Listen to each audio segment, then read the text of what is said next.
told Foxy it's your birthday, not for real, just for play. This is Cree Summer, and Moana Nui will be right back.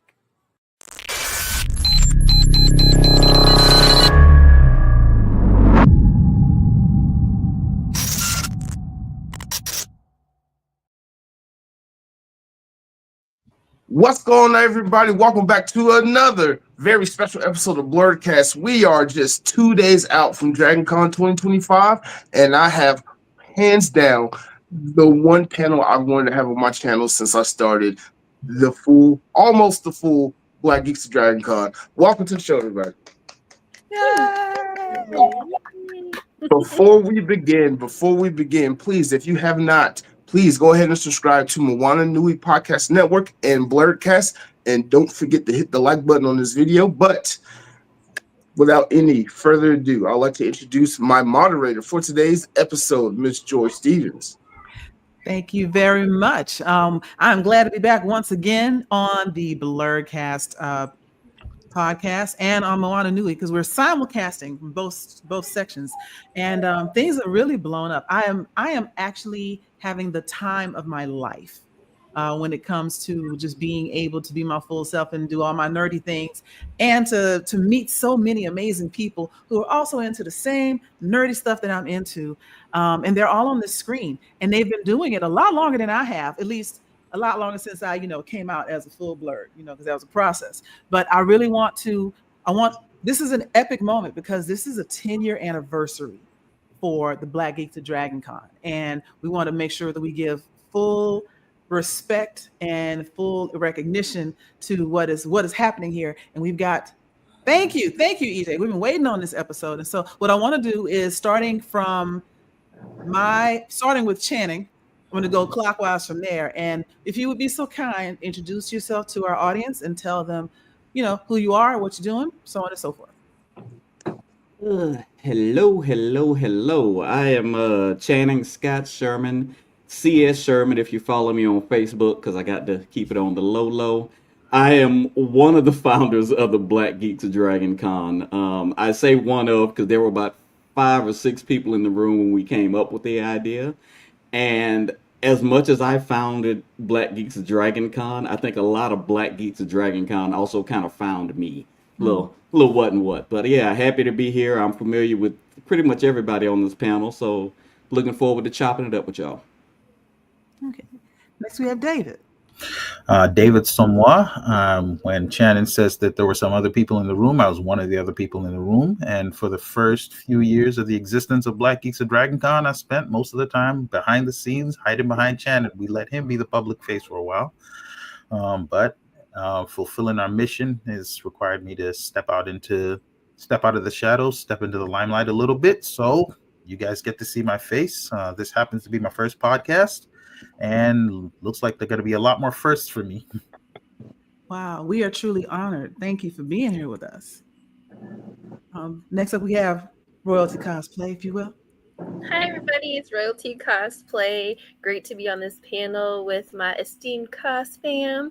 Happy to say that I was at the very first Black Geeks of DragonCon shoot at DragonCon, so happy to still be involved and be a part of it. Wonderful. We have Mark. Of course, this is his channel. We will skip over Mark for a moment because if you're here, so you know him. And next bringing up, last but not least, Barr Foxx, if you will. All right. Last but not least, me. What's going on? I'm Barr Foxx. I am the founder of Cosplay Your Way, and I was also at the first shoot. Love it. So this is going to be a monumental moment for me, because we're on the 10th year anniversary. I hope I didn't spoil that before somebody was going to say it. And I am looking forward to being there. I hope I can fit this costume so I can get it. But we're going to have a good time, and we're going to have a good time on the panel tonight. And David, I can't believe this is your first one, so we're going to make it fun for you. Absolutely. So let's get right into it. So I want to start off with, some of those foundational questions, speaking about the founding, and this is for either any one of you, honestly, what made you decide or what pushed you to say, you know what, we need a place for Black folks at DragonCon? Like, what was that process like? There may have been some alcohol involved. So there was definitely some alcohol involved. But it started out as a discussion about DragonCon parties and us talking about how we didn't really feel like there was a party with our music.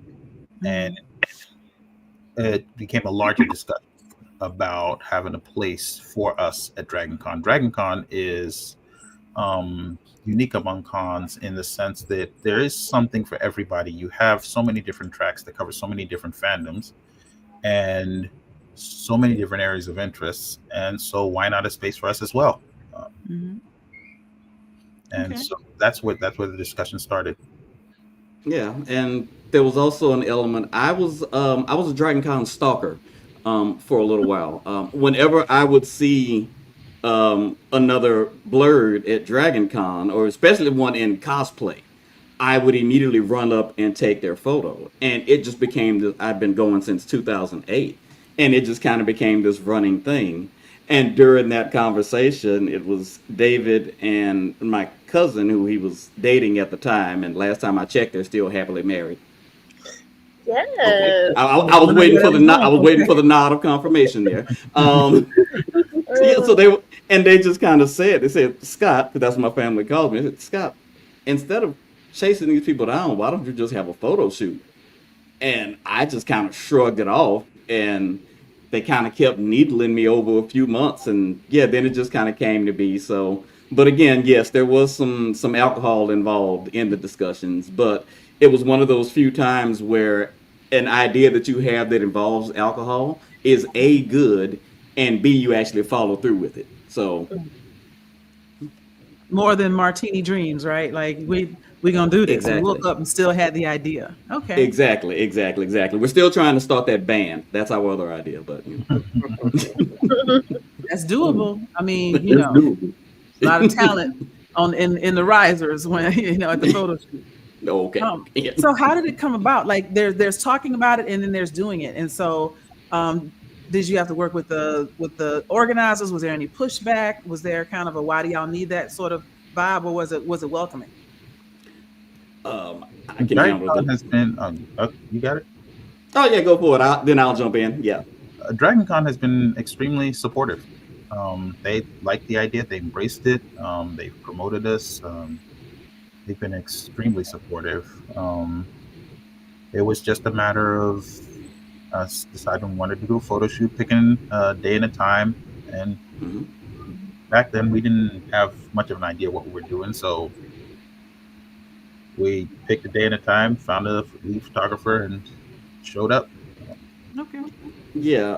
DragonCon photo shoots at DragonCon, I like to say they're the most official but still unofficial part of DragonCon.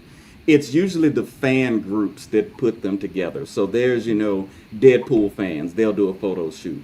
Geeks for Christ, they do a photo shoot. The LGBTQ geeks, they do a photo shoot. So in DragonCon's eyes, we're just another kind of offshoot of that. And, you do a little research, you find out basically you just create the group. There's a great Facebook group called DragonCon Group Photo Shoots. And they're all volunteers. And they really do a good job of helping people coordinate things. Because there's only so many spaces for large group photo shoots. So they really do a good job of saying, okay, you guys have 300 people. You need to be on the big steps so we can put you guys over there. But then when you wrap up, here's another group that's going to come in right after you. So it's a process. It's a lot of work, but it's a good reward afterwards. Go ahead. And I'd like to shout out Bill Waters, who heads the DragonCon photo shoots and runs the DragonCon photo shoots, because he has been extremely supportive. He's always asking us, what do we need? He takes the time to come by our photo shoots. He doesn't make it to every photo shoot, but he usually makes it to ours. And he's part of the reason we've been so successful. He's been very, as I said, DragonCon as a whole, they've been very supportive, but he's been pretty supportive. And who was the first photographer? That was a question we had down there. Do y'all remember? It was a young lady named Ren Hooks. I think she's only been to like Dragon Con twice since then, so maybe we scared her away. But yeah, woman of color, so I was happy to get her. And yeah, she was there when we had maybe between 25 to 30 people at Hardy Ivy Park. It has never been that small again since. It is literally 10 times that now. Yeah. Easily, yes. Yeah, and that brings me. So I've been cosplaying for the last maybe 3 or 4 years, and having a ball, loving it, etc. And I want to drop down to the lower level of the screen for a bit. And first, the transition here is royalty. I've seen you organizing with your megaphone the photo shoot over the last couple of years, and then jump in it like right at the last minute, you know, because you're cosplayed as well. As a matter of fact, it was one of my favorite memories. Is I've done Queen Charlotte 2 years in a row, and last year, since the Queen Charlotte version of Bridgerton had come out, you did an amazing young Queen Charlotte, and we got to take a picture together because clearly I was the old Queen Charlotte. You were seasoned. I was seasoned. I was all about the sorrows and prayers that day. But that was one of my favorite moments. But then I remember you getting all of these people with these dresses and on the cosplay, and the people in the helmets, and they're hot and everything. And one year it rained, and you know, and you're able to keep your cool and do all of this. And I just want to know, girl, how are you doing that? I know. I think it's just a love and a passion for organizing, for seeing this event is like one of my favorite ones out of all of Dragon Con, because it's like a huge family reunion. Like you get to see people that you haven't seen in a year. You get to celebrate each other's cosplays, no matter what your fandom is. Doesn't matter if you like video games or Marvel or DC or movies, TV shows, it doesn't matter. Everyone's accepted there.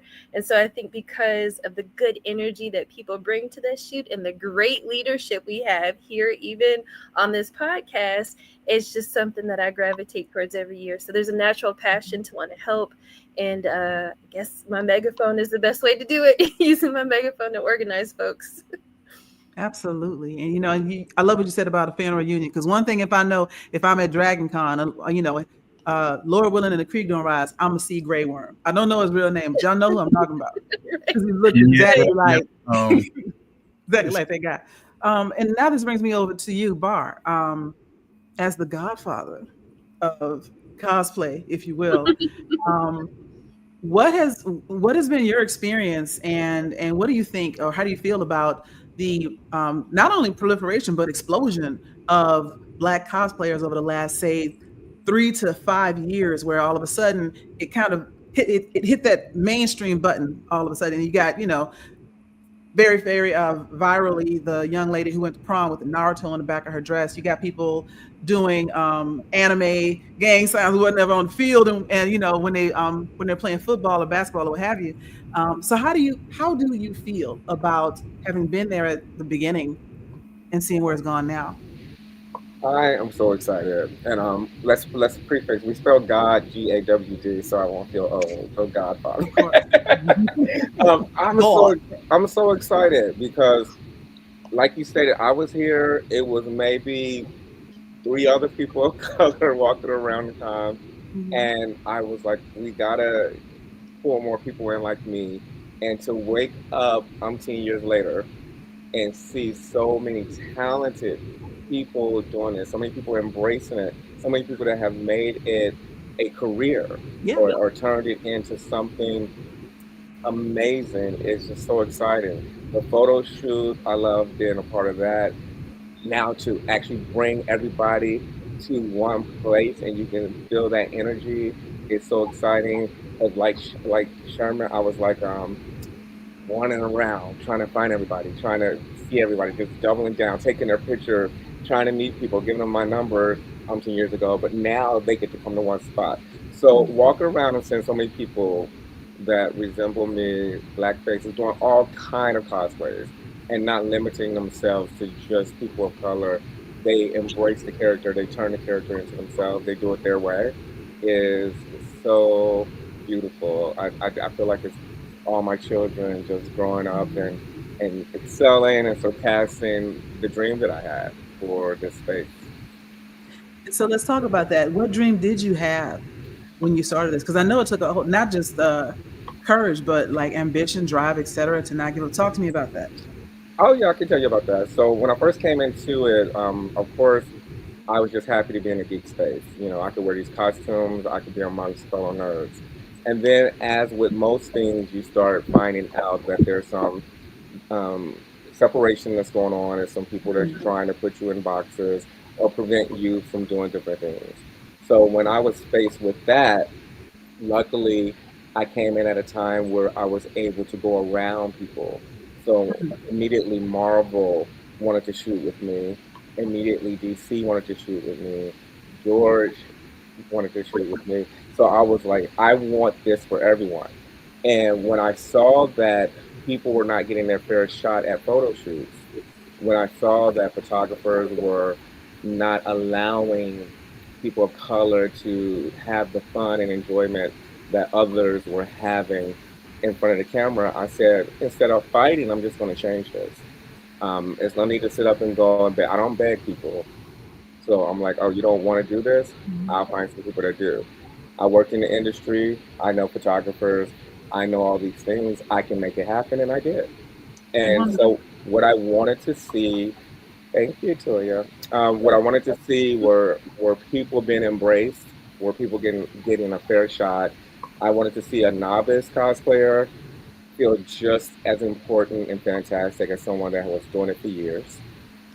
I this is such an expression of creativity. It is art, and there's no need for anyone to try to suppress it because I'm going to learn from the new person coming in, and I'm also going to learn from the person that was in it before me. And it can all be like this wonderful smorgasbord of just creativity and excellence. And that's the vision I had, that we came and we succeeded. Now, when I first started going to Dragon Con, we did have some parties with some really great music. So it was interesting to progress to, I guess, Shannon, you said you came in 2008. So to 2008, 2009, where Yeah. those things were pulled off the table.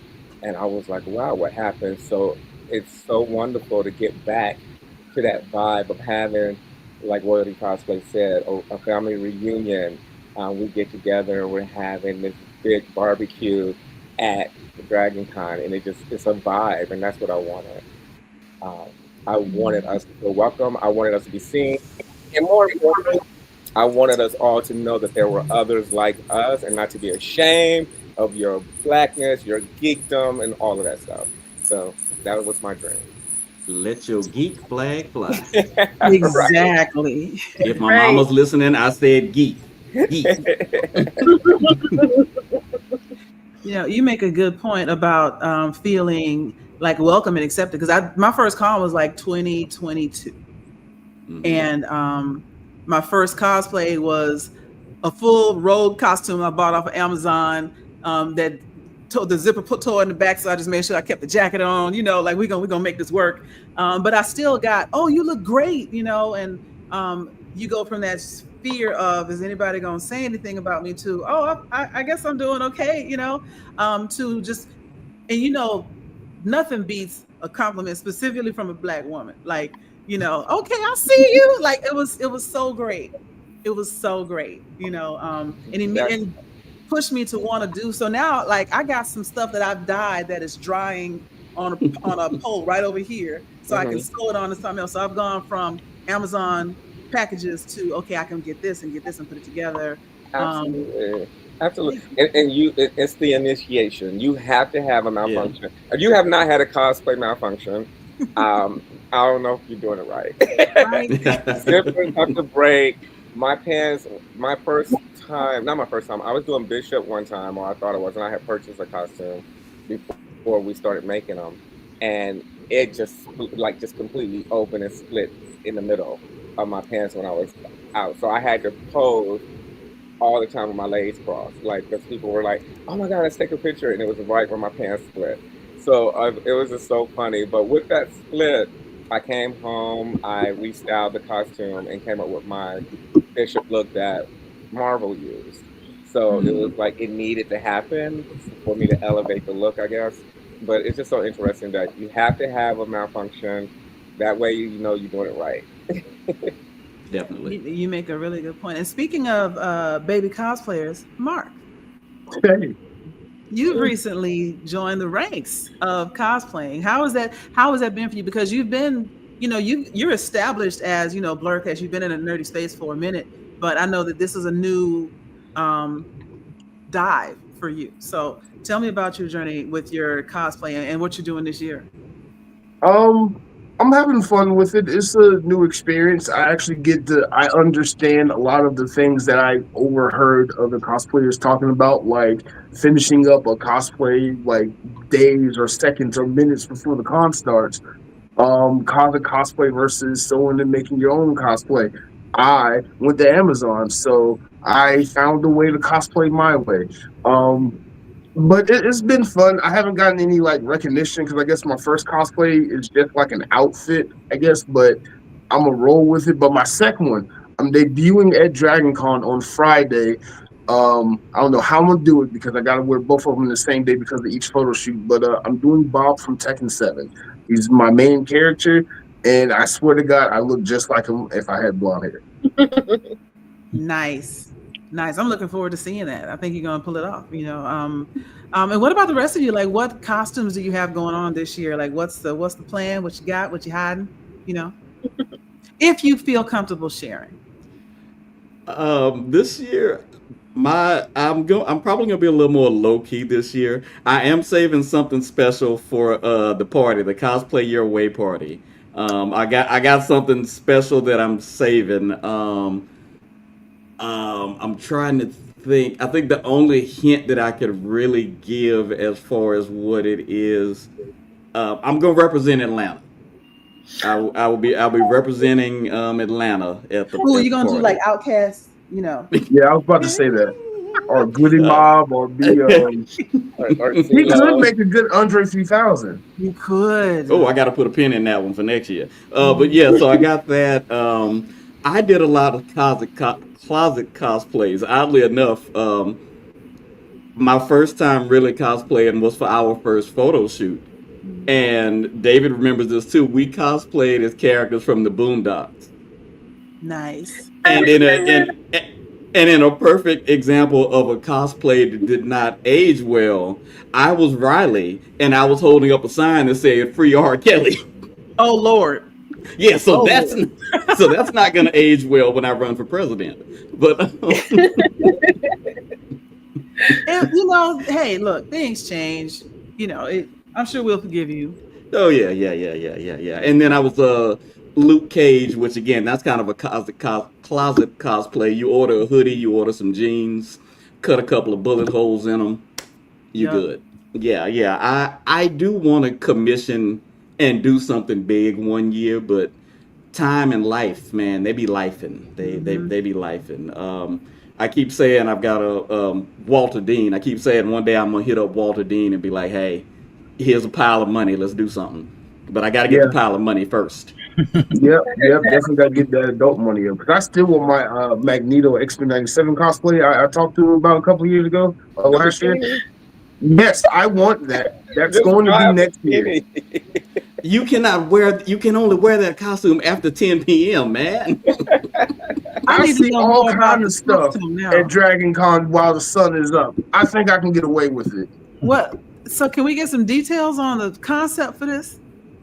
Okay, so X-Men 97, it's from the X-Men 97 where he was up on the X and he just had on the purple like drawers with the M on it. That's what I want. It took me a minute. Except I'm gonna have like the wig, I'm gonna like dye my hair white and then have like the cape behind it, so I like, when I'm outside it just flows with the cape and then bikini. That's it. I'm Magneto. So to really pull it off though, you would need to be like, on like say like a circular like, the Art of Man kind of wheel and just have somebody drag you around Dragon Con. Yeah, I thought about that. Make a giant X so I could just be up on it like that. Yes. Or like make it kind of lightweight and just off the ground so you can walk, but you walking around with your own thing. That's a good idea too. Right. It'd be the 13 stations of Magneto. It'd be awesome. So this is the picture. Oh, this is the first Dragon Con, Black Geeks Dragon Con picture. So we got maybe 20 people. I see Luke Cage in the back. Now that wasn't me. That was Mo. Who could be a Luke Cage stunt double? Nice. Yeah, and this is 2015. So I see Scorpion. I see maybe some Sailor Moon, some Wonder Woman. I love the closet cosplay Spider-Man on the left. Like, yeah, we were doing it. We were doing it even then. If you look at Pimp named Slickback on the front row there in the purple suit. Oh yeah. Yeah, we were deep in the boondocks. I think I was behind the camera directing on this one, but yeah, I just had on a white tee and a do-rag and my Free R. Kelly sign. Nice. But our pimp named Slickback, when I tell you he stopped traffic, that's not an over-exaggeration. We had cars stopping on Peachtree Street so that they could either lean out their window and take a photo. And David, correct me, didn't one person actually get out their car? Yep.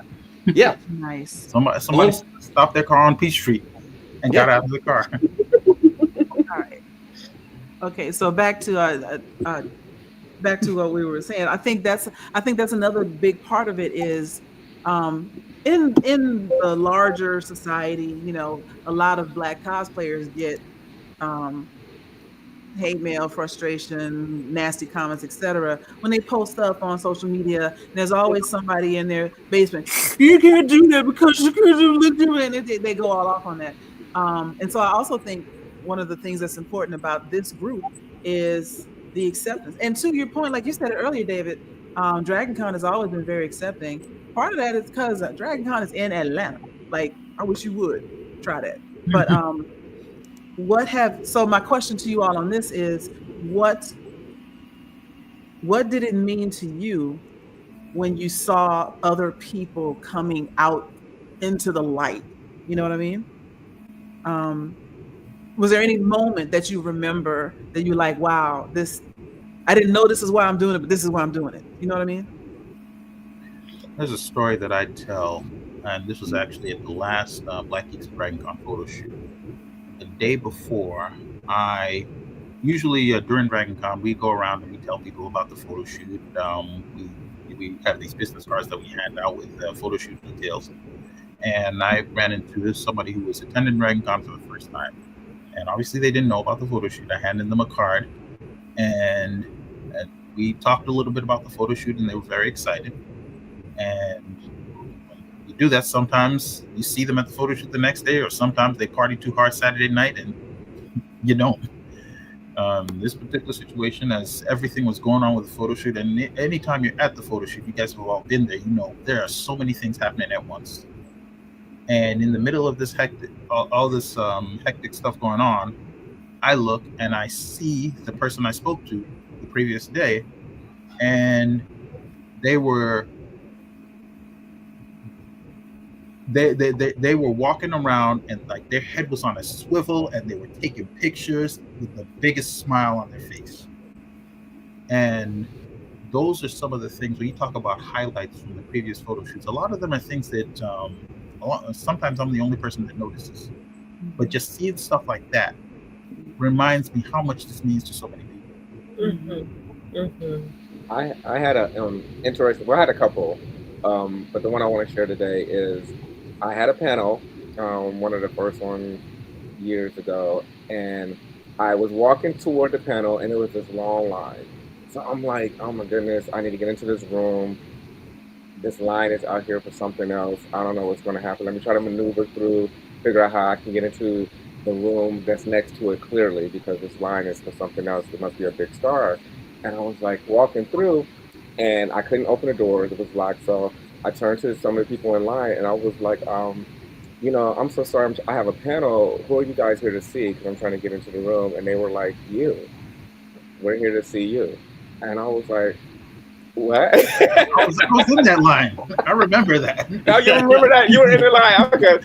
I was like, oh, okay. It was just so wonderful. And then another instance is I had a panel, and a person told me that prior to me which I loved, but I thought it was interesting. I'm like, wow, I didn't know these limitations were placed.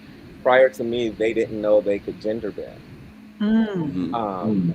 Prior to me, they didn't know that another person prior to me, they didn't know that they could do characters that were not black characters, like they could be Cyclops. And very simple statements, but at the same time, it was so monumental because if that block was placed in front of them, whether it was by themselves or somebody placed it for them, I was happy to remove that because I don't think their experience should be limited in any way, and that my crash test dummy experience helped them. I'm so thankful for that. Anybody else want to share a story or a memory? I guess. Oh, ladies first. No, go ahead. Okay. I guess one of mine, Mo, the guy we just talked about, after our first shoot, I remember how excited he was that it had happened. So I got this. I mean, dude's jacked. He's huge. I should hate him because he's tall and muscular, and a lot of women that I know think he's fine. So I should hate him, but he's a great guy. And he came to me and said, "Hey, thanks for doing this. This was fun. It was good to see all our people here." And somebody else, I think David was in on this one also. They basically said, "I didn't know there were this many of us." And so to see us, because Dragon Con it's very spread out, it's scattered. So depending on what your interest, you might not never make it to the other side. So I think just seeing how they enjoyed seeing so many people that looked like them in one spot that they could, share with and everything. Yeah. And I think the number of people who I've heard unprompted call it a family reunion is really what got me, because I always tell people it's not a protest, it's a party. We're not protesting Dragon Con, we're just having, in our case, an outdoor party at Dragon Con. And there are people there that say this might be one of the 1 or 2 times a year I get to see these people. So it's important, and that one really got me in the feels, as they say. Yeah, go ahead, Royalty, because I want to add something, but I want to wait for you. Oh, thank you. Honestly, for David and Channing, you guys and you collaborating and pulling together such an amazing, welcoming, well organized. It's like honestly the most well organized photo shoot at Dragon Con every year is what made me feel seen. First one 10 years ago, I was like, oh my gosh, there are other people like me that like the same things or slightly different things. But at the same time, there's a place where we could all join together and unify in a safe space where we're all accepted. And the fact that it's been happening for the past 10 years and growing every year exponentially, I see myself in so many people, and I think they see themselves in other people as well. And so to have this family reunion where everybody, it's a safe space. You are accepted if you want to come with your kids. It is a safe space for your little ones even. We have some mini cosplayers who come every year.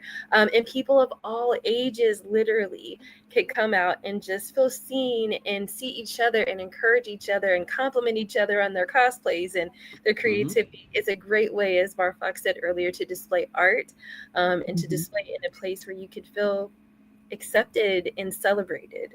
So that photo shoot was my aha moment, and so I've sought it out every year since then, and I'm so happy to be a part of it, directing it sometimes, and then also being in the shoot itself. So I know we had a picture. Hopefully, we have a picture up that we can put up of. Yes, this is where it is now. Yes. Yeah. And this was just. Was that everybody, or was that all? Yeah, that's everybody in that one. That's the I see Joy in front. Yep, I got my Queen Charlotte gear on. We got all the Black princesses up front. And Royalty. We got Kamala Harris. It was at Leanne Lord playing Kamala Harris in the middle. Yeah, this was epic. Yes. And that wasn't even everybody. That was just the best we could get in that one shot. As you can see in the upper right hand corner, there are folks even on the small stairs, and there were even more folks who came after that. So the group is growing, the word is spreading, the joy is spreading. And again, so grateful to the two of you for spearheading this and making this possible. Yeah. And one of the things that you mentioned and we can take the picture down. One of the things that you mentioned that was special for me was watching you. Because so for those of y'all that don't know, last year somehow, because I got the gift of gab, I finagled my way into the carriage at at the front of the parade. As Queen Charlotte, there was, and I think it was one of your friends who was Lady Danbury, and we were just sitting in the cage in the car carriage, waving at people, and we were like, Royalty, do you want to ride? She goes, no, I'm gonna walk. Not me. I'm old. I can't do that. Knees ain't doing it. But I watched you walk down the street, and I watched little girls come running up to you, wanting to hug you. I watched them, Mommy, look. And I'm glad that I had, a chance to be in the carriage and be like, oh my God, this is so sweet. Like, it was so touching. And like you mentioned, there are kids now. There were a couple kids like early on, like maybe young teenagers, but now we got babies, 5 and 10-year-olds that are in full costume with their parents, sometimes matched up. So this is a family reunion, right? We're bringing the next generation into it, which I think is lovely. That's what it's about. Yes. My oldest was at his first photo shoot at 3 months. He was. I remember. How old is he now? Your oldest? He's 6 now. See, 6 years of cosplay already under his belt. Right? He already a little bit veteran than I am. I love it. Right. But this is what happens, right? At a family reunion. How's little so-and-so? What was it? How old are they now? Where they at? And making this so normalized, because Barr, you look like you were about to say something. I was, but I'm listening. No, I was gonna say it's it makes it normalized, like it's no longer, ooh, what are they doing over there? It's like, oh, that's Black Geeks Dragon. Yeah, they big, and you see us everywhere, and we're all in the habit of telling everybody else, yeah, don't forget Sunday, show up, I was just gonna add, and I was like, I can't believe I forgot this. I think, and you guys correct me if I'm wrong, I was so excited. I think AJC was doing a spotlight on us, and it was just the most amazing thing for me because it was me, it was DC Black Geeks, it was all the people that I had talked to, and we had encouraged each other, and we were all being spotlighted in this article. And the funny thing is, we hadn't talked about it before. Nobody said, hey, all of us just go and apply to see if they would talk to us. Somehow, organically, the AJC reached out to each of the people that I admire, and we were all in this one space. So that was a beautiful moment for me as well. As well as the Cosplay Your Way documentary. I cannot believe that I got to be the first person to create a documentary for cosplayers of color, and that Amazon Prime reached out to me for it. So that was another instance that said we have arrived, people care, and for it to have won awards and for me to have been able to feature you guys in it is another amazing thing, because that's going to live on in history forever. Whether we continue to do this or we stop, somebody's going to pull that documentary to see what Black Geeks were doing and what we look like. So I appreciate that, but I just want to let you all know how much I love being around people I admire. And that AJC article and some of the other things that we've done together has been so special for me, because those are memories that are just epic. Yeah, and if I can... Oh, go ahead. No, go ahead.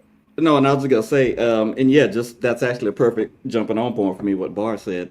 One reason this group is so successful is because of the help and support we get. There is, I'm not going to say none, but I have not come across any jealousy in this group. Like, at no point in time have David and I been like, oh, wait, Barr's hosting a party. Why can't we host a party? Barr's never been like, oh, I'm going to host my own Black Geeks Dragon Con photo shoot. Or how come we weren't in the documentary? As soon as he announced the doc, we was pushing it across all social media channels. Somebody contacted Barr about using a photo from one of our photo shoots that he wasn't even in. And he could have been like, nah, but he passed it on to us to make sure that we could get used and actually get paid. We should have given you a little stipend for that. I mentioned there were 5 people in the room when we came up with the idea. But you saw how many people at this large shoot. You'd be amazed how many people just show up and say, hey, what can I help with? What do you need us to do? And some people have just started doing it. I think it was Tony one year. He saw I was struggling trying to talk to people and hand out ribbons because everybody always wants our ribbons. And he just came and just took this giant pile from me. And next thing I know, he's out everywhere just handing out ribbons like they were $100 bills, and people were losing their minds. So the amount of support that we get, I mean, Toya, before Toya was coordinating our shoots, I remember just asking her questions because I knew she worked with other photographers before. Mark was our shooter one year. Dana, because I always wanted to say I do want us to all like non-POC are welcome to attend our shoot and watch, but I always wanted the photographer to be a person of color. And we've been alternating. It's almost always been black man, black woman, black man, black, and I kind of want to keep it that way, but it's because of that extra support that we get from people. Same thing, we were talking about Bill Waters. One of the few negative comments I remember about the photo shoot was in 2015 when I went into one of the Dragon Con groups and said, hey, here's a photo shoot we're doing. And one of the first comments, oh, why are you doing a Black Geeks of Dragon Con photo shoot? Isn't that racist? And Bill was one of the first people to come in and shut it down immediately. Yes. And just kind of said, hey, they're the same as any other group. If you got a problem with it, no. So the support that we've gotten from black and white, and honestly, and from Dragon Con. Dragon Con has sent their photographer out to our photo shoot just like they do the others. And probably the thing that I'm most proud of for the last 2 years, we've been helping get people of color on panels as subject matter experts. We're not just having them, because don't get me wrong, there's nothing wrong with us being up there and talking about being a blurred in the black experience. But, let's get Latoya up there talking about working in STEM fields and how to get more kids in STEM. Let's get Mark up there doing another photography panel, which we're still trying to do. We've got a bunch of people this year who are going to be popping up on panels. We had a voice acting panel a couple of years back. Dana was on it. So I think that's been one of the things that I'm most proud of that we've kind of grown into doing is getting more people up on stage and saying, hey, we know stuff. Right. As a matter of fact, I'm moderating the kickoff panel Thursday night at 7:00, Hanover, AB, for the diversity track, because I got connected to Jarvis, Shout out to Jarvis. Shout And out Jarvis, to yeah, and Jarvis is another one. When Jarvis got the diversity track, because we existed before diversity track, but I didn't immediately be like, who's this Jarvis dude? What do he know about diversity? And he's never tried to take over or influence our stuff, but he's always been there to help promote us, and vice versa. So yeah, I think just the amount of help is you always have groups where people say, hey, if you need anything, let me know, and you never hear from them. We have a group and they say, hey, you need help, I'm gonna do this for you. And I think everybody in the group respects that. And I know, speaking to some here who've done it, I truly appreciate it. You make a really good point about everybody pitching in, because I'm a member of a sorority, and I know there are other people here that might be a member of D9 organizations, and I feel very confident in saying that we don't always get along, either with each other or within our own organizations. This chapter, that chapter, this woman, this former president, blah, blah, blah. And it gets messy. And most human interactions over time get messy.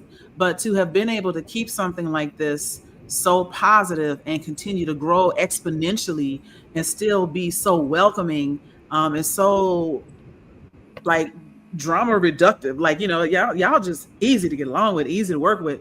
That in and of itself is amazing, and I want to commend y'all for being able to keep it going like this. Thank you. Thank you. I think the difference is, and this is a generic statement, but I think the difference is those of us that are doing it for the love and that actually want to see growth and expansion, opposed to people coming in and wanting what they feel is the attention or a quick popularity thing.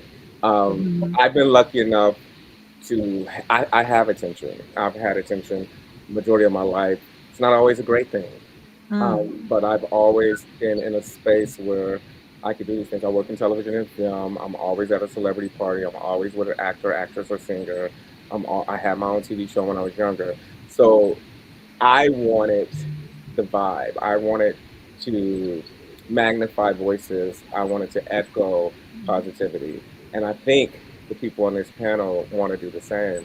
And I think that's what makes us different. Now, if we fall out next week, you know, just say as of today, that's what we all wanted. Yeah. Next week we'll be subtweeting each other. Some people just don't know. I don't know who needs to hear this, but right. But other than that, this is a group of people, and I say it because I think you guys were when BET came to see me, you guys were in that too, right? So, and I don't get in people's way. Shine. When I say shine, shine. My thought process is, I'm going to fall. I'm not going to be the center of attraction at some point in this.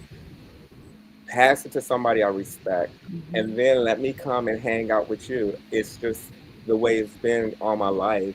Because in my career, somebody's hot, then they're not, but then they're hot again, and I understand that, and I don't have to be in the front all the time. So I'm so excited. I encourage them. I push them. I love Shannon. He does it. I love David. He does it. Love seeing him out. Rody Cosplay is amazing. Mark, one of him. He said he was trying to get to become a photographer for me for a while, and I didn't know that. But once I knew it, it's like, come on in and do your thing. Because I just want to encourage everybody to soar, and I think that's the difference between us and other people. Because I've had some issues. It hasn't been all. I'm with you. I'm in a fraternity as well. I've had some issues. It's been some really interesting people that come through with some demands that were unruly and disrespectful. But for the most part, this group, love them. And Jarvis. Yeah, definitely. And I think. Oh, Dave, were you about to say something? I was just gonna say we love Jarvis. Oh yeah.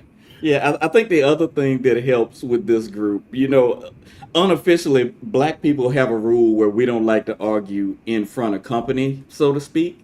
So when we're out there at that photo shoot, not only is everybody on their best behavior, there are people looking out to make sure people stay on their best behavior, or just looking to find any little fires that might accidentally pop out. Because I mean, let's be honest, everybody's human. People wearing these big bulky costumes. It's hot. It's hot. It's raining.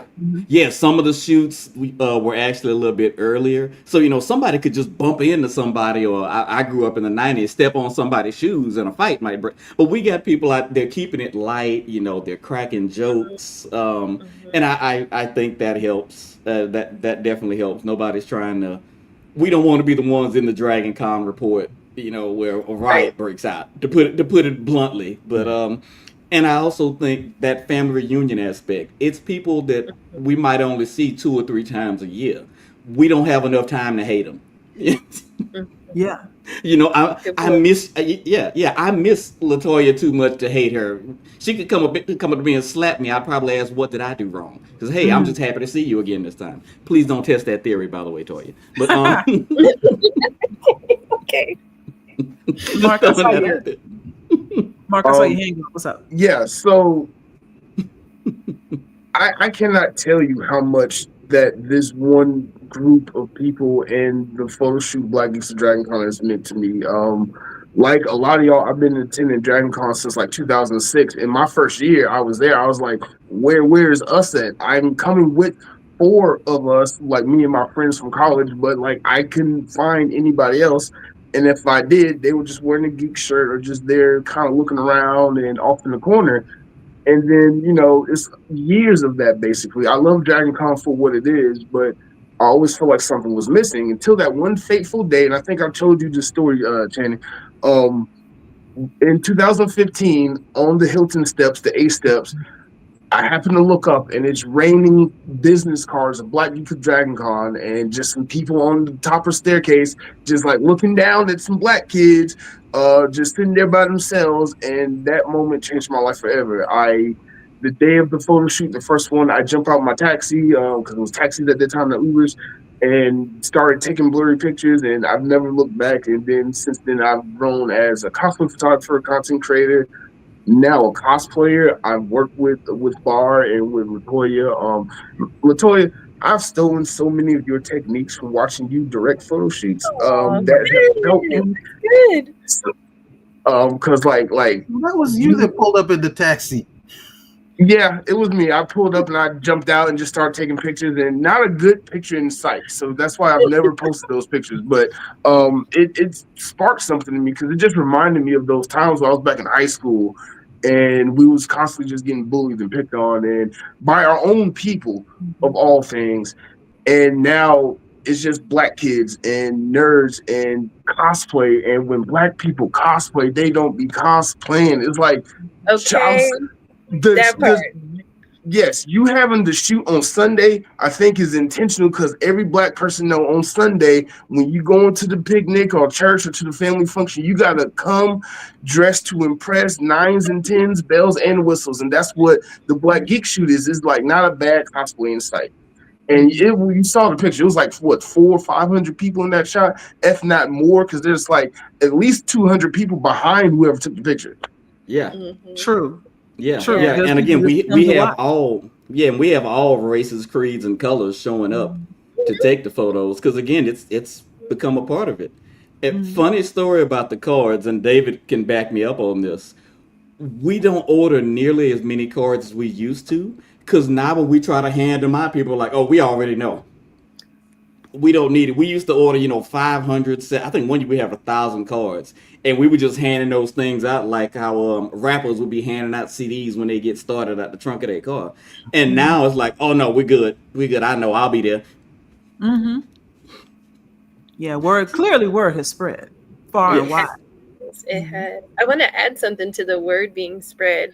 I think the good vibes and just the sheer joy that people it's tangible, like you can feel the joy in the air at these shoots, but I think that and just the word spreading has even not only had Black Geeks of Dragon Con featured in AJC and also with BET and on BET social media, but also in the New York Times. Like the Times sent a reporter to Atlanta to say what is going on with these Black Geeks of Dragon Con.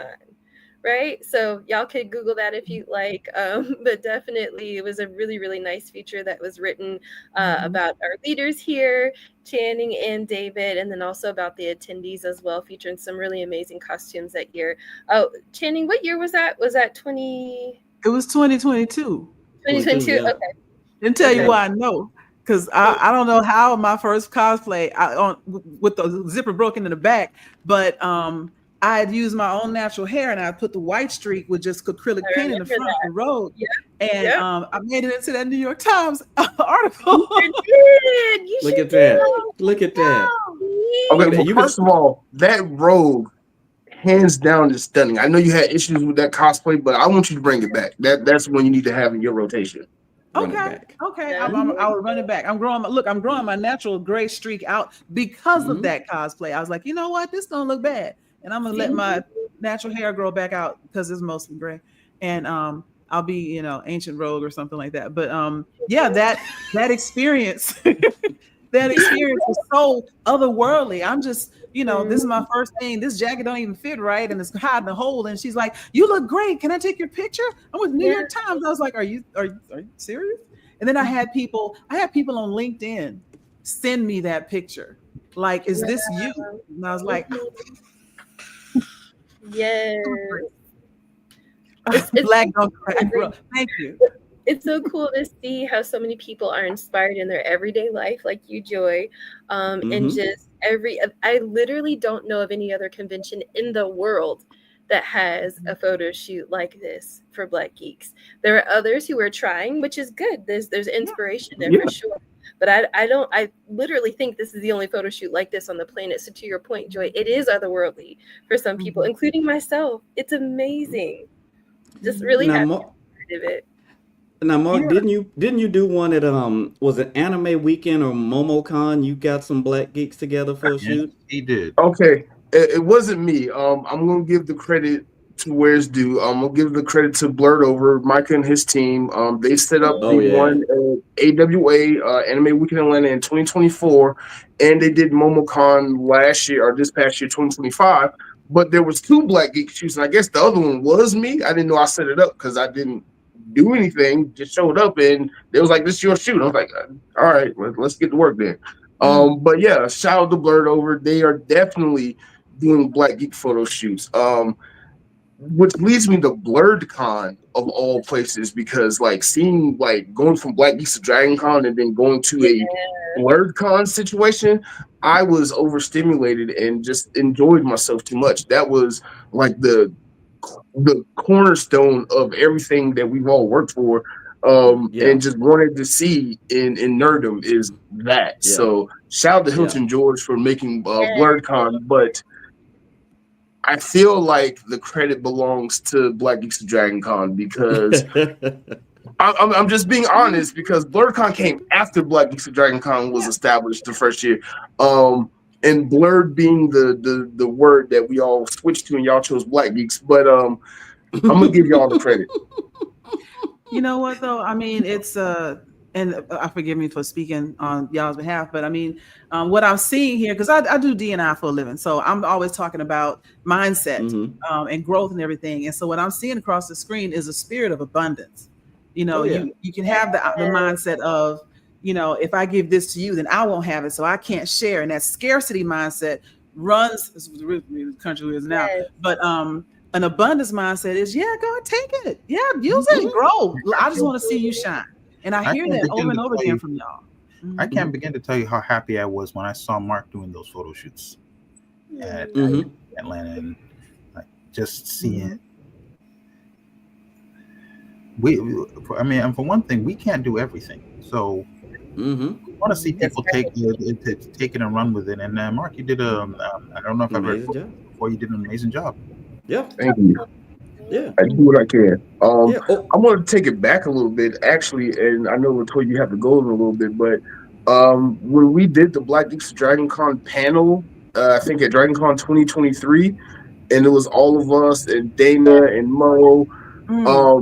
That panel that Saturday night, oh my God, I wish that panel was recorded, because I think that was the second I just like, oh my God, I am the person that everyone said I am, and didn't realize until I'm up there on the dais with everybody else, and I'm sitting there sweating bullets like, oh my God, Dana and Barr and Mo and Latoya, like I can't compete with these people. Like I'm here because of y'all, and I'm here next to y'all on the table, and that was such a huge moment for me. Obviously, I found myself speech, and everybody loved it, and I was just speaking from the heart. And then even afterwards, Latoya came to me and was like, "Everybody loves you. You're doing a great job." And you know, like I was like in the daze. I was just like, "Oh my God, I can't believe it that I made it." I guess whatever that means, but I made it. Now let me go show everybody that I deserve to be here. Yeah, it's about the growth. In addition to like Mark growing as a photographer, it's always interesting to see some of the more shy, reserved people who are at the photo shoot start getting more and more into cosplay and expressing themselves. And I won't name her, but David and I, we know somebody, and she was just so excited to see other Blerds. And I feel like every year she just steps up her cosplay game, and it just gets a little bit more interesting. She pulls some deep cuts. I'm like, yeah, and it's just great. It's interesting to see how many people are finding their own voice, to kind of borrow a cosplay your way line, based off of this shoot. And I'm not gonna sit up here and try and take all the credit for it, but if we can say that the shoot helped push them along, I'll take that win. And I think, you know, we talk about Black Geeks at Dragon Con, it has grown to your point. You can't do everything, you can't be everywhere, and you have seeded, inspired other people to try and do. You know, BlerdCon, in my personal opinion, would not be without Black Geeks at Dragon Con saying this is possible. You know, and so I know it seems like, you know, well, look, we were just looking around, we like had a couple drinks, like, yo, we should do this, but it's such a shift in reality that y'all created for future generations. This is a legacy that y'all have built. Absolutely. It's already reached a point where people don't know that this ever had a start. It just always was, and we've already gotten to that point in 10 years. What do you mean they didn't used to do this? And they always do this, like it's just part of it. We've been here forever, Yeah. And y'all did that. That's amazing. So that's why, at this 10-year reunion, this is such an amazing, and I just got here myself, but it's such an amazing feeling, and I'm a little overwhelmed. I'm trying not to be overly emotional, but I am in menopause, so sometimes you just be crying. No judgment. No judgment. No judgment. Thank you. No. But I just think, like EJ said, y'all have no idea how much this has meant for the Black community in the Black community, the diaspora, because I'm starting to see Black Brits coming over talking about, we heard about, Dragon Con in Atlanta. I saw a picture last year. What is this? I have friends of mine who, granted, we all went Georgia Tech or Spelman or whatever together, but they're hitting me up. Hey, are you going to that con this year? Because my daughter wants to know if she can come follow you around or hang out with you. Or, my son is doing like airbrush cosplay, and he wants to know if you can help him figure out how to get into it. And I'm like, yeah, sure, whatever I can do. Because again, abundance. We could all eat. Everybody can find their place. Going through the vendors fair and seeing like people I know, like I'm like, yo, what's going on? And being so excited to see everybody thriving and being happy. It's probably one of my favorite days or my favorite weekends of the year. It's the healing I didn't know I needed. Yes. Thank you. Oh my God. Thank you. That's a quote. That is. Well, it's funny you say that, and I know Latoya's got a bounce. There are at least 2 people who've told me that they've only purchased a Sunday pass this year because they want to be there for the shoot. They're just coming on Sunday. Wow. I can't make it for the whole thing, but I wanted to be there Sunday. Yeah. So I have There a are question. years at Dragon Con where I've only attended for Black Geeks of Dragon Con. Otherwise, I was not interested in doing Dragon Cons. I wanted to save some of my adult money. But 2019, very glad I came that year and took them pictures underneath the steps that got Marcus Van famous. I have one more thing to add before I jump off, or question, not really a thing to add, but a question. So for Channing and David, what can people, and I think EJ may have said this in the chat, but what can people expect this year from Black Geeks of Dragon Con? Like what time is it? Where is it at? Where's the photo shoot? So the photo shoot is going to be on Sunday. That is the 31st of August. Sunday the 31st. Yeah, and it's going to start at 2:00. This year, Dragon Con has given us a 90-minute slot. Wow. We're going to be doing our best not to keep you guys out in the heat for 90 minutes because it is going to be hot. Yeah, It's supposed to rain Sunday. It is. It is. Fortunately, so far, it's not supposed to rain during the shoot. And I do remember that year that we had pouring rain during our shoot. And big props to Toya figuring out how to do a shoot in pouring rain. Oh yeah, we be watching these weather reports. Trust me. Yes. You said it's from 2 to 3:30 on Sunday? Yes. Put that in my calendar, make sure I got it. Yeah, that's Eastern. And as far as what you can expect to see, apparently you can expect to see mark and draws. So No, that's next year. This year I'm going live. 2026. Okay, that's next year. Okay. It's a little preview for next year. I was like, we were just talking about like kids and legacy, and I'm like, maybe not, Mark. Nah. Maybe we just say that for the party. Yeah, we do keep it family friendly. Store-bought cosplay, we don't discriminate. Store-bought cosplay is fine. Homemade cosplay is fine. But keep the stuff covered. But otherwise, we don't discriminate. Not discriminate. And one thing that we don't always stress enough is that you don't actually have to be in cosplay to be in the photo shoot. Yep, some blerds don't do it. A lot of it is about as we said, it's a family reunion. It's about seeing people we haven't seen in a long time, but it's also about seeing us. If your you is a geeky T-shirt or just a generic whatever you happen to put on, grab out your closet when you're leaving the house, we still want to see you. Nice. I definitely think we should add, if it's not already added, in the shot list, add geek shirts somewhere in there, because I'd love to incorporate those people. I'm starting to do that for my own shoots as well. Mm-hmm. That would be wonderful if we could somehow get the word out to show up for the photo shoot, but then some announcement on the app or whatever. Blackie's trying to T-shirts. We're going to take a T-shirts only shot or something like that, so they know that they're welcome. I don't know how to finesse all that, but that would be great. Yeah. And we had something similar. I know for the first 1 or 2 years we did have some blurs just show up, and then I think we just started having so many cosplayers show up. I think a couple of people just kind of thought, oh, it's only for cosplayers, and somebody brought it up at that being a blurred panel. So we definitely try to stress it. And I mean, there's book blurs, there's science blurs. So no, definitely, if you don't need to be in a cosplay to be a blerd. Speaking of Black people and cosplaying, do y'all see any differences in the way we do it versus other cultures or demographics? Like, are we any different? Or are we just what do you think? Yes, I'm so happy you said that, because I think it was last year. It was a group of kids, or young men. They were cosplaying as Dragon Ball Z characters, and like one of them was Goku Black, another one was just regular Goku, and Goku Black, in his Super Saiyan form, has pink glowing hair. Instead of having pink glowing anime hair, he just had a pink durag on, and just used like some, I guess, hood aesthetics in his cosplay, and I fell in love with that, because I'm incorporating something like that for my cosplay this year, because I don't want to wear a big blonde wig and put on like blue contacts to be a character.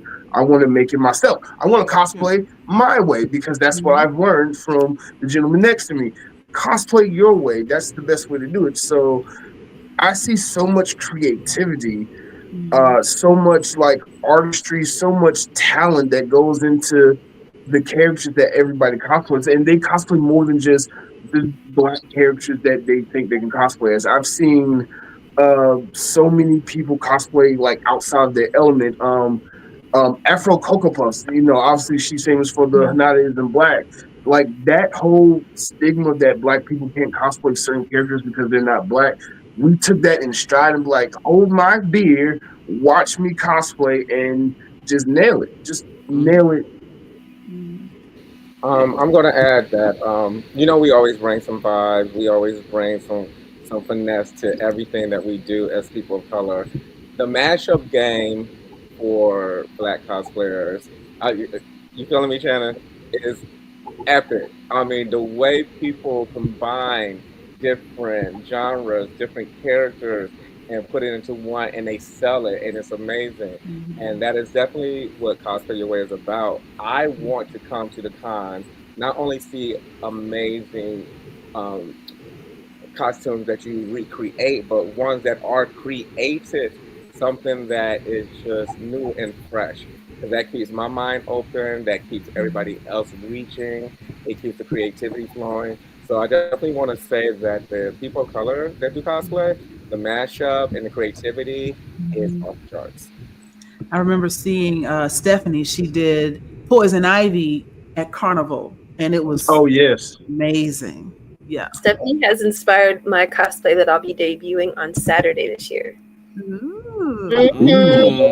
Yes, so we inspired too.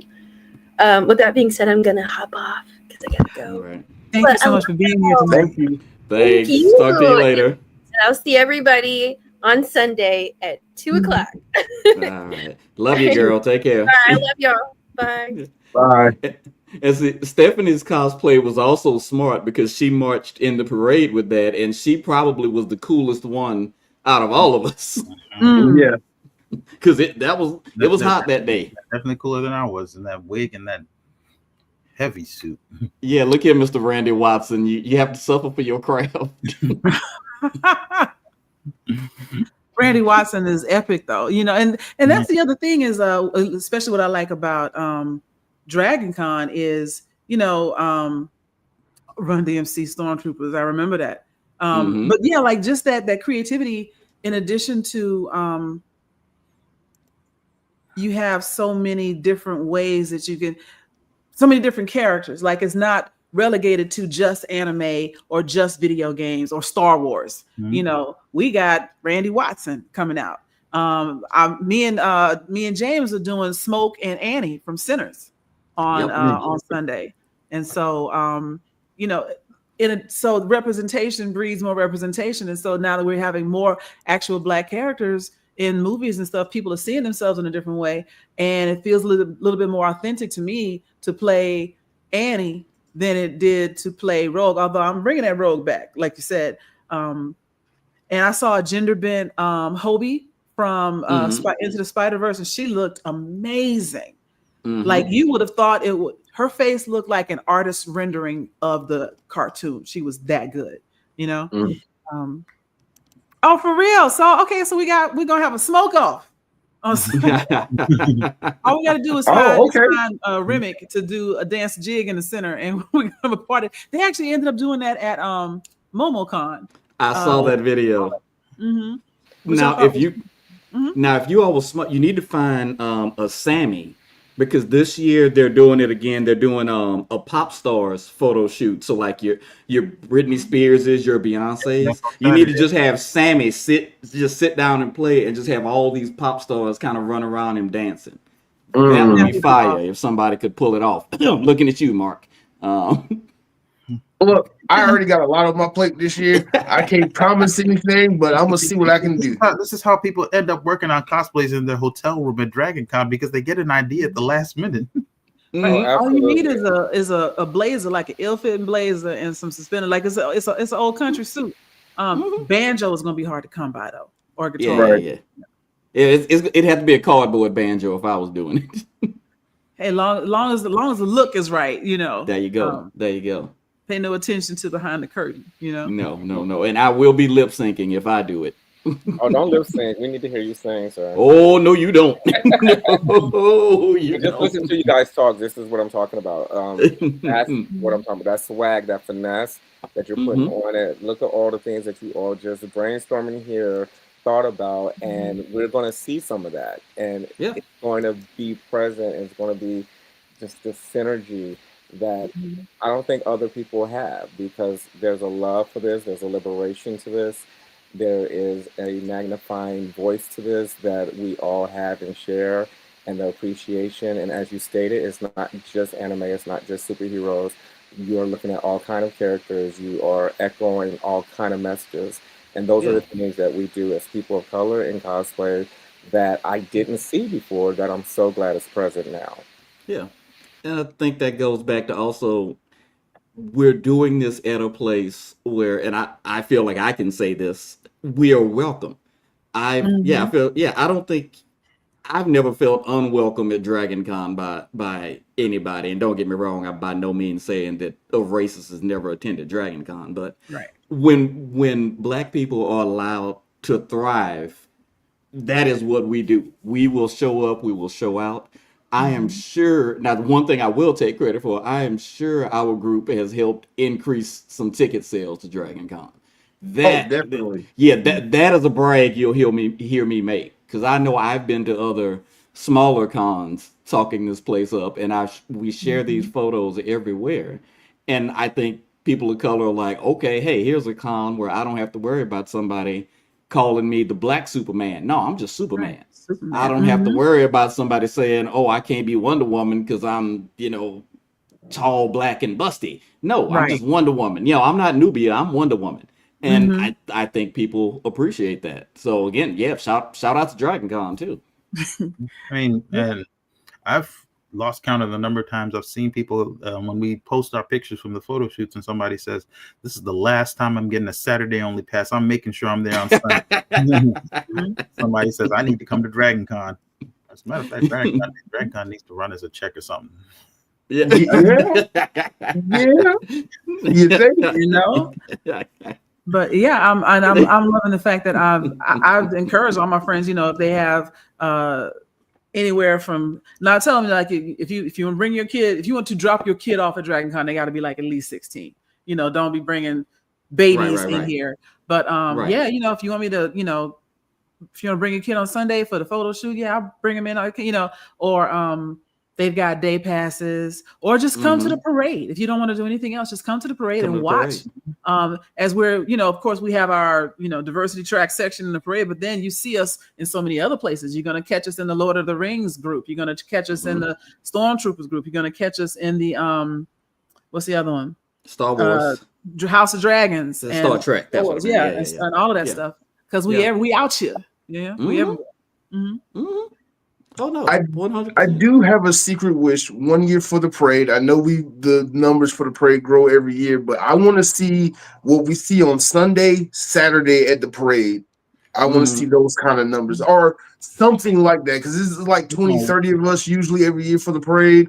I want to see an army of black nerds just marching down Peachtree Street. There might not be enough wristbands. It might not be enough wristband. And also, look, I love my people. We're not trying to get up early. We're not trying to walk in that heat. Now, if we could get a float, if we could get like I don't know how familiar y'all with Mardi Gras floats, but down here they'll take an 18-wheeler trailer and turn it into a Mardi Gras float. If we could get something like that, I could get you some Blerds on there. But let's do that for 2026. I think that's an ambition for 2026 is to get a Black Geeks of Dragon Con Mardi Gras carnival float. Oh man, will they let us throw? Will they let us? They let the sand crawler through, and that's a pretty big vehicle. That thing was huge. Yeah. But will they let us throw beads? I don't. Yeah, you're not allowed to throw. Yeah, they're hard and fast just about hand them that. off on the side like we do with the ribbons and the candy. But that means somebody will be off the float. Like if we want to ride on the float, so we don't have to walk. Because the only reason I was in the parade last year. You were in. Oh yeah, you were in it. Oh yeah, you were in it. Yeah, because there was a carriage company that was trying to promote their carriages, and they're like, "We need somebody to ride." And I was like, "Lady Danbury, let's go." Right here. Let's do this. For me, it's just been a series of fortunate events. Like I was in the right place at the right time once again. And this year that happens. I was right in front of you. We were with Latoya. I remember. Yeah, we had a good time. But the carriage, I don't know if it's coming back, and I'm not Queen Charlotte this year, so I will not be in the parade because I'm not as hot. I can't. Oh, it was Melvin. We had the year I walked. We had a guy. He walked the whole parade in an Iron Man suit. He's done that a couple years. Actually. Yeah, Melvin. Yeah, I'm like, my brother. You. The dedication. It's the craft. It's the greatest. Yeah, and we were talking, and the kids loved it, black and white. The kids loved it. And that's another thing is like, even though there are a whole lot of us, it's not an infinite number. And so when you have people that break off to walk with Star Wars, or a couple of them walk with Handmaid's Tale, or walk with other places, it does dwindle that number that is specifically under Black Geeks Dragon Con. But we still got a pretty good showing. But for the fact that we don't want to get up in the morning because we've been out drinking all night, whatever may have happened. I've had people. I have to sacrifice drinking Friday nights to do the parades. So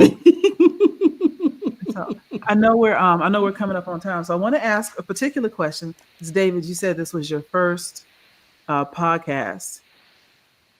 How do you feel? You like it? Would you do it again? Yeah, I'll do it again. Okay. And all right. Okay, hold on. Because you also did an interview with me at ASFE, and you were really nervous to even do that interview at Atlanta Sci-Fi and Fantasy Expo. And you was like, no, I need Channing here to bounce off of so we can, you can be like human. But no, you did good. I just got to post it. Yeah. I am the face of the group. I'll acknowledge it. But David is definitely the heart and soul. One, because David just lives in Atlanta. And he knows a lot more of the players than I do. David has had. I'm like, David, who is this again? I'm glad to see him getting out there more. Mm. And I'll say this: I am an introvert. I'm not the person who gets out and gets on podcasts and talks to people, but um, fulfilling the mission, what we're trying to do with Black Geeks, requires me to get out there. And you just you asked me how I feel about this. No matter how I feel, it's worth it. Mm, I love it. We're taking Yeah. it. I Well, I'm Yeah, appreciate glad. you I stepping out of your I'm I glad. want comfort to zone. ask David and Channing, like, since this is the 10th year, like, did you ever think it would get to where it is now? You have the Mhm. photo shoot. You now have Barr helping out with the after party for the photo shoot, the cosplay your way party. You have Badges and Brew, which is on Thursday. That y'all have been doing for the last couple of years, where it's like a meet and greet of everybody, and it's kind of Yeah. like a tradition to go to the meet and greet, Badges and Brew, at 2:30 Thursday. Did you ever think it would get this big? And where can we grow from here? You want to tackle this one first, David, or you need me to jump in? Uh, well, we running out of space on those steps. So how much bigger can we get? Yeah, I mean, I don't want to turn this into an after school special, but I'm on record as saying if I had known how big it was going to get, I would not have done it because I had I agree with some mental health issues, and if 2020 Channing had come and told 2015 Channing, "Hey, here's what it's going to turn into," 2015 Channing would have said, "Hell no, I'm not the person to do this." So y'all don't know how close this was to not existing. Again, props to David because I mean he really helped. Not just push me along, but also just he didn't just say do it. He said, "Hey, let's do it, and I'll help." As far as Big difference. growth, again, I love that we're already getting more people on panels. We're kind of getting involved with unofficially, we're getting involved with some of the programming at Dragon Con, getting people on panels. We will really kind of help saying, hey, we need some other kind of music. Can we get a balance? We never said drop all the pop, but we said, can we just get some extra hip hop, worked in there? We want an official party one year, but that takes, I mean, Bar can tell you that takes a lot to really get done. I don't know. And I wouldn't mind doing some more charity work, but that involves us getting to be a 501c and Mm, messing with people's money. And I want to get some help with that one because I was one of those kids who hated selling stuff at school because I hate asking people for money. But no, there's places to grow. We were talking about BlerdCon. I would love to start going to other cons yeah.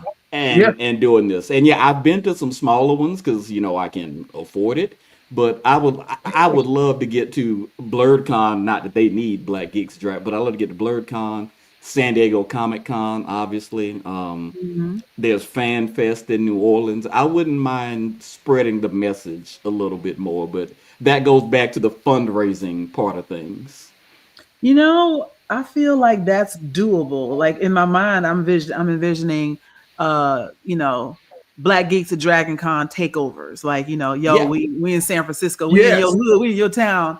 yeah, Um, and yeah. come to ours, extending these like transcontinental invitations, if you will. Yeah.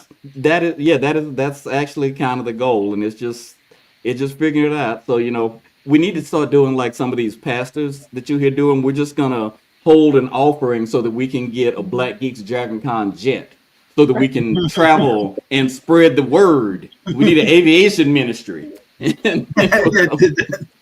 I got some connections out on the West Coast. I might not be able to get you a jet, but I can get you at least 2 buddy passes on Delta. Hey, hey! We will not turn down any kind of help, and even if it's not us, again, it goes back to the whole we help each other out. If Bar told me today, hey, I got a chance to go to San Diego Comic Con, first thing I'm gonna say is, hey, I got a couple of Black Geeks Dragon Con ribbons and some cards. You Yeah. mind if I send them out to you? You can hand them out. I'm not gonna curse him out under my breath, be like, why him and not me? I might even be like, hey, California expensive. You need a few dollars so you can afford some avocado toast or Oh, I whatever they like eat out there. that. I like that. I like when you offer money. I like that. Yeah, I'm just saying. I'm just saying. No, I believe in supporting people, but I definitely believe in supporting people who supported us, and that goes with the convention. Yeah, hopefully one day we'll be able to go to a few more. And hey, BlerdCon's great. I would love to go out there, support them, do some programming, shake it on the dance floor. Well, This is what so. about?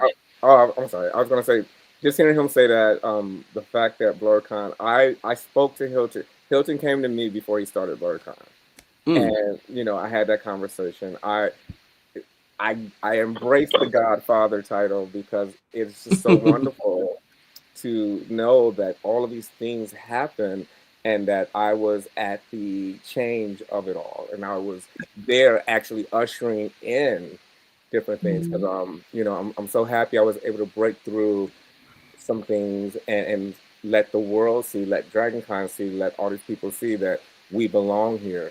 And it's just really nice. When I first started becoming a pro and I started doing the panels, and people got to see me finally, a person of color, on these panels, the panels started growing, and diversity track came. And so I was just like, everybody keep growing, because I want my nephew to be able to come into this and see all of this wonderfulness and not have to fight to see it or have to feel awkward. And now I think with all of us and some other people that we associated with, we're finally creating this space of enjoyment and acceptance that I've always hoped for. So again, guys, thank you. And like he said, when I got them on the Grammys, I don't stand in people's way. They reached out to me. I was like, I know who this is. It's Shannon. I'm gonna give him this money. He still owe me dinner though, but I'm still gonna give him this money. Get him on the Grammys, because that's what we do. How dare somebody stand in the way of someone's growth? People seeing their picture on the Grammys is only going to help the rest of us. Right. So why not push it? So I just want to thank you all. Yeah. Awesome. I just want to tell you guys that again. Thank you.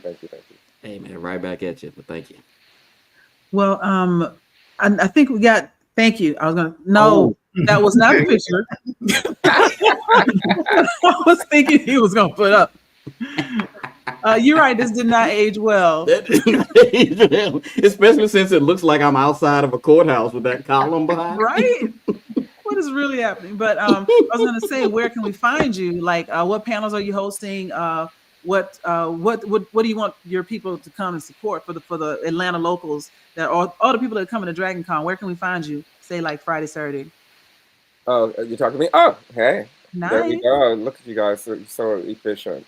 I'm going to be doing a lot of panels this year, a little bit less than usual, thank goodness. But you can find me Thursday, Friday, Saturday, and Sunday, and Monday doing panels. Those are some of my panels. But definitely come to the DC Black Geek Shoot, and definitely come to the Cosplay Your Way party on Sunday. I mean, when I say we're going to take Sunday out with a blast, it's going to be a vibe. It's going to be epic. So please see me there. And as always, please check out the documentary, Cosplay Your Way in Color. It is streaming on Amazon Prime. And I think we made it to Tubi. So it's on Tubi as well. So check it out. It's the first of its kind. It is award-winning. Some of these wonderful people are in it. So we're going to have a blast this weekend. And I hope to see everyone. And I will be in the parade walking. So if you want to join me, please do. It is bright and early in the morning. I'm going to need everybody there to keep my energy up, because it's such a fun experience. Please say a prayer for Barr's feet during those difficult times. Please say a prayer. Hand him isotona slippers as he walks. I actually have, so because of wonderful men like you and Jarvis and everything, I've finagled my way into the press corps with Moana Nui this year. So I will be, and I pitched the idea of doing like a Macy's Day parade type coverage. Oh, yeah, nice. I got a couple panels myself. That's me, as Dana. Okay. And we're going to, me, and if y'all know Angela DeWilliams, the lawyer that has started doing the, will your favorite character go to jail? She's going to join me, and we're going to be live streaming the parade. Just the two of us, kind of, don't they look lovely, June? Yes, I love the feathers. Like, that's going to be us over on the side. So look for that. Oh, for real? Y'all going to just meet up and commentate the parade? I wish I had known that. I'm going to get on Angie. That's fun. No, don't blame her. We came up with this idea literally 3 hours ago. Oh, please make sure to share the link. I will put that in the Black Geeks of Dragon Con group. Because I would love for our people to see that. Yes. Absolutely. All right. I guess I got to do the parade now so I can film that. Okay.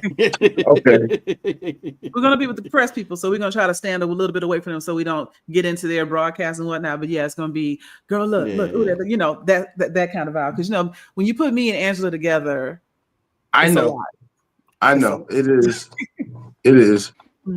But with that being said, so anybody else, David, anything you want to tell people to look out for additionally? So on Thursday of Dragon Con, right when people are returning, right when people are getting their badges, we have badges and beverages. It's going to be at Crazy Atlanta, across from the hotel formerly known as the Sheraton, the Cortland Grand.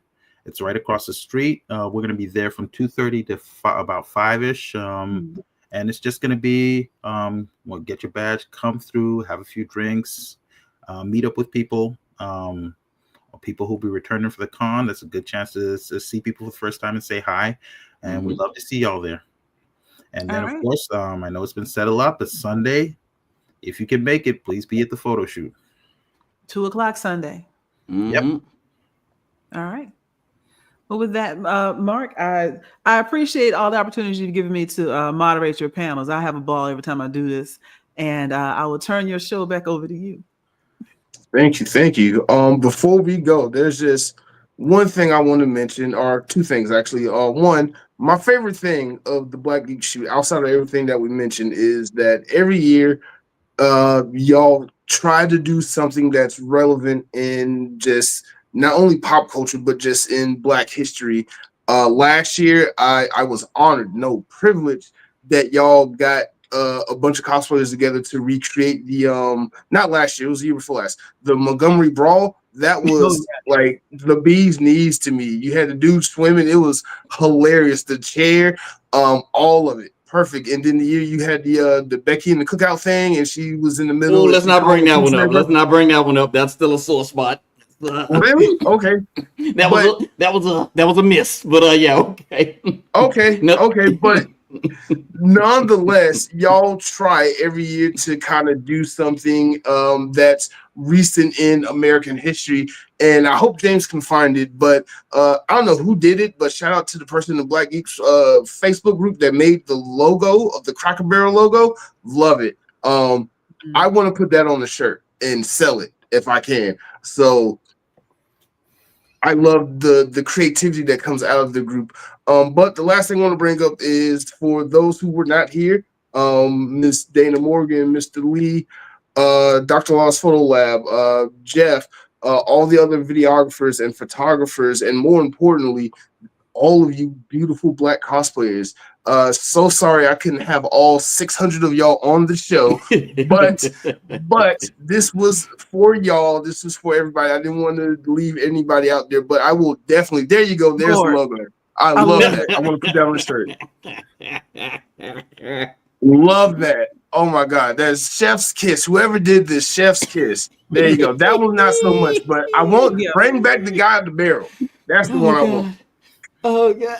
This would make a great t-shirt for sure. Yes. I think we need to talk to our lawyers first. Put that on a t-shirt. I want 10 now.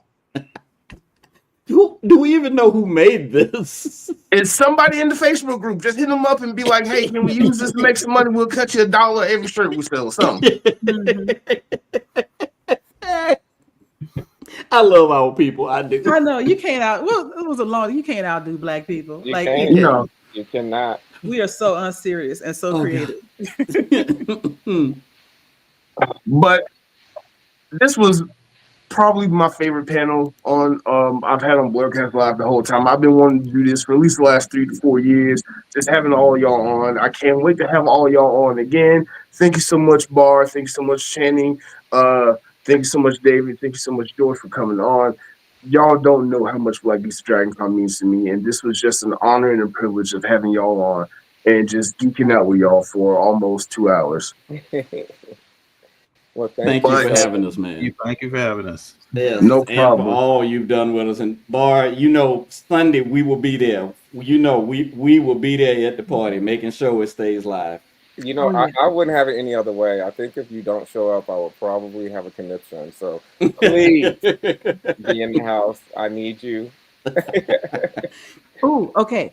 Last idea, and then I know we got to let y'all go. But you know that that Black History music mashup during Sinners, where they play everything from every genre. If we play that and do like a video or something around like at the photo shoot, that could be cool. Ooh, yeah. Put a pin in that. All that brainstorming, I like it. Okay, we got a couple of videographers. We do. Yeah, we're driving, so I'm leaving Wednesday. I'll have about 9 or 10 hours to do a little thinking on it. So see what I can do. Well, everyone, I wish you all the best. Safe travel. Stay healthy. Keep your sewing kits close by for those cosplay mishaps, those wardrobe malfunctions, and we will all see each other multiple times over the weekend. And happy con, y'all, for sure. Yes, happy con. See y'all next time. Thanks for watching.